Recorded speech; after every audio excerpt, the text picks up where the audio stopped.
with JSO's Investigations Division. We're going to actually talk about two cases today. First, we're going to update you on the officer-involved shooting from last night, and we're also going to talk about the homicide arrest in reference to the stabbing as well. In reference to the officer-involved shooting, just as a recap, the officer involved in that was Sergeant Andrew Will. He's a 9-year veteran with no previous shootings. The subject that was shot is Stephen J. Smith, a white male, age 32. He is injured, but at a local hospital and is expected to survive.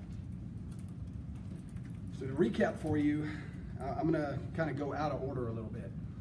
We spoke to Mr. Smith's wife last night. She gave us some background on what led up to this incident. Mr. Smith has previously served in the military, and according to her, due to that, he has some mental health issues that he has been dealing with since his service. Over that time, in her experience, he has more difficulty with the mental health issues around this time of year, the Veterans Day time of the year.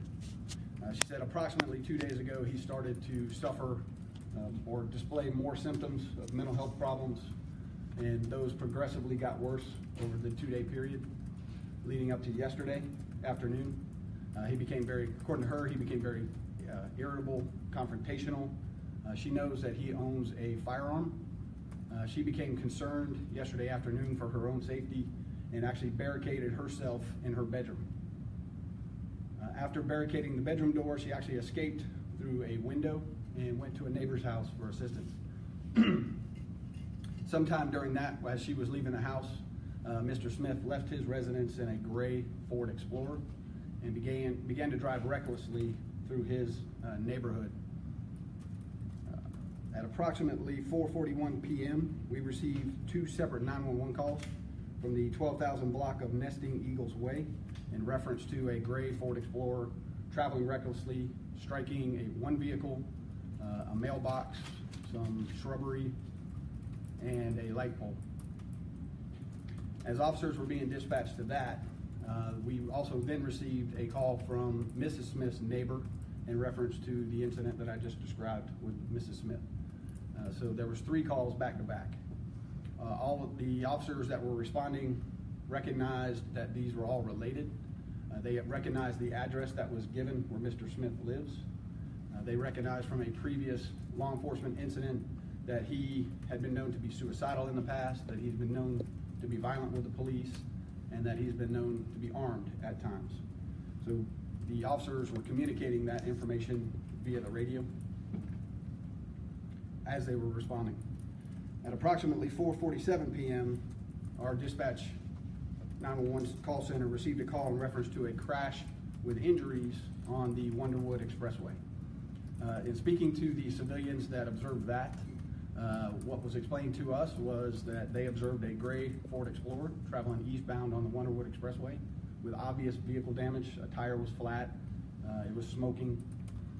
The vehicle then swerved a couple of times and actually hit the concrete wall of the bridge and then came to a stop. So those civilians thought that there may be some kind of medical incident with that individual causing the crash. So 2 civilians stopped to check on him, to render aid. One of them was an EMT. She came up and knocked on the window. She parked her car in front of Mr. Smith's car, got out and was knocking on the window trying to get his attention. According to her, he seemed out of it. He was staring straight ahead, was non-responsive to them trying to help him, would not open the door. Approximately about that time, the first officers arrived, realizing that this was, again, the same individual. They called the civilians away from the car and used a police car to block his car in.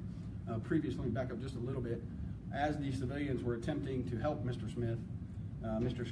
Smith rapidly accelerated his car and ran into the rear of the vehicle that was parked in front of him, the people that were trying to help him. So he rammed their vehicle.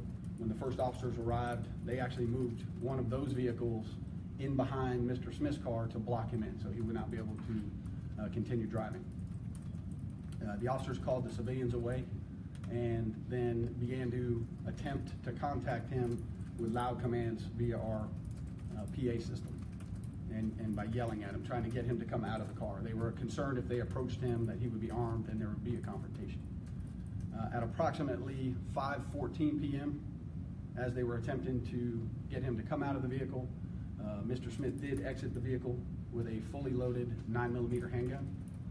Mr. Smith kept, according to the witnesses, Mr. Smith kept the gun in front of his body in an upward direction, but then began to approach the officers with that gun being displayed. Sergeant Will fired his departmentally issued 9mm handgun 2 times, striking Mr. Smith 1 time in the chest and 1 time in the arm. Mr. Smith fell to the ground, and the officers were able to separate him from the handgun. They had already staged fire rescue personnel nearby, so they were immediately on the scene and began to provide first aid to Mr. Smith. He was transported to a local hospital where he has been treated. During his treatment, during his transport, Mr. Smith made several statements to medical personnel about wishing to die, that he was guilty and he wanted to die. As of this time, we have not charged him with any crimes. That is still being worked out, being investigated. We have a representative from the state attorney's office who responded to the scene last night to conduct our own investigation. We've been working with them hand in hand. We will discuss charges as we get further along with the investigation. At this time, we have requested that he be given a mental health evaluation under the Baker Act standards. Sergeant Will has been placed on administrative leave as is normal, and we anticipate being able to get a statement from him sometime next week. At the scene, we spoke to a total of 5 civilians who were eyewitnesses, 1 Jacksonville Fire Rescue individual that was a witness, 1 additional sergeant who witnessed the event, and 4 officers who witnessed the shooting. There was no body cam footage available. Nobody had any. And as far as we have determined so far, there is no surveillance footage. I'm not going to get into a lot of detail about the incident that occurred on September 18th involving the police with Mr. Smith, but we will provide you with the documents at a later time with that to discuss what occurred or demonstrate what occurred back then with police at that time. And that's all I have. Any questions? So no charges filed yet. Can you kind of talk to us about how you guys came up to that decision? Potentially, we have traffic charges. We have other charges that we're looking at, and I don't want to get into a lot of detail on that. Just right now, we want to make sure he gets the mental health care that he needs. We understand, appreciate his service as a military member and understand that military members who do go and serve their country can have mental health issues as a result. So we do understand that. We will, when talking with the state attorney, we will factor that in. I know you said this yesterday. You guys are very fortunate that no one else was injured. It's a busy bridge, a lot of people driving on that. Can you guys talk about how you handled the situation and how you think you handled the situation, really? Sure. The initial responding patrol officers and supervisors, in my opinion, did a fantastic job. They quickly recognized what they had on the bridge as being a dangerous situation. There was approximately over 200 cars on the bridge at the time this happened at various stages. More civilians from getting into a potential line of fire into danger and evacuating as quickly as they could the people that were on the bridge, which was a difficult process. So there was a lot of people present, a lot of potential for additional injuries, which again factored into the officers making that decision to fire when Mr. Smith got out with that handgun. But certainly a lot of additional people could have been hurt, and we're glad that the officers or the civilians were not hurt. How extensive is the training that the officers have received in how to deal with mentally ill people, and how did they apply that yesterday to the situation?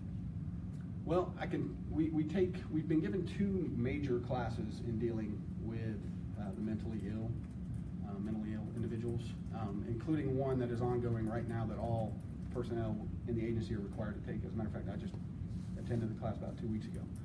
It's a full day's training in reference to that exact issue.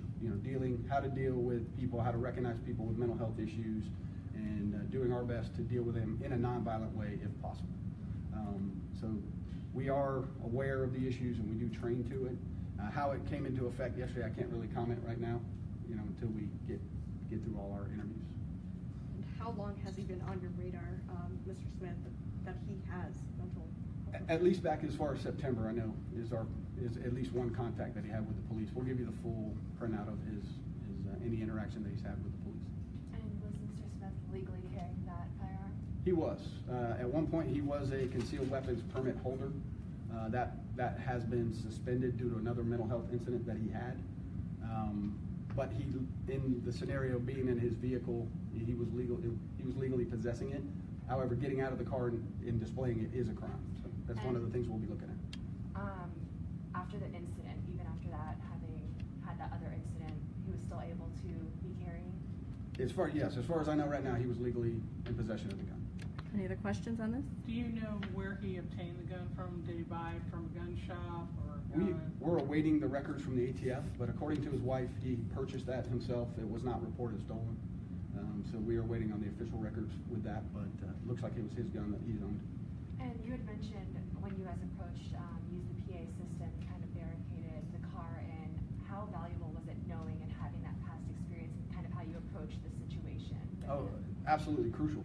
You know, in a standard crash with injuries, that an officer that would arrive on the scene, your first duty obviously is to render aid.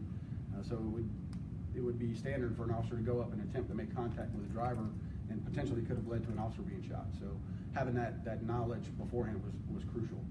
That question came up last night, and I can address it a little more. Due to the previous incident, the officers in that incident had registered that address with our comm center as a place with potential dangers. So that information was readily available to the officers, and we have since updated that information as well. Just want to clarify again, he did have a license to carry, but that was revoked? Can you It just walk was me through that? his concealed weapons permit was suspended. Okay. And you can, talk with the state about what their parameters are with that. All I can tell you is it was suspended for another mental health incident. But again, he legally owned the firearm, so he just couldn't use that as an excuse to carry it as a concealed firearm. Were any shots fired at the wife's home, and how badly injured was she, sir? She did not suffer any injuries. There was no direct threats made to her. No shots fired as far as we are aware. His gun was fully loaded. She understood his mental health issues and understood that he had a gun, which is why she felt that it was best in her best interest to barricade herself away from him. She was in fear, but he didn't make any direct threats of killing her, as far as we know to this point, or any actions that injured her. All right, we good? All right, thank you, Chief.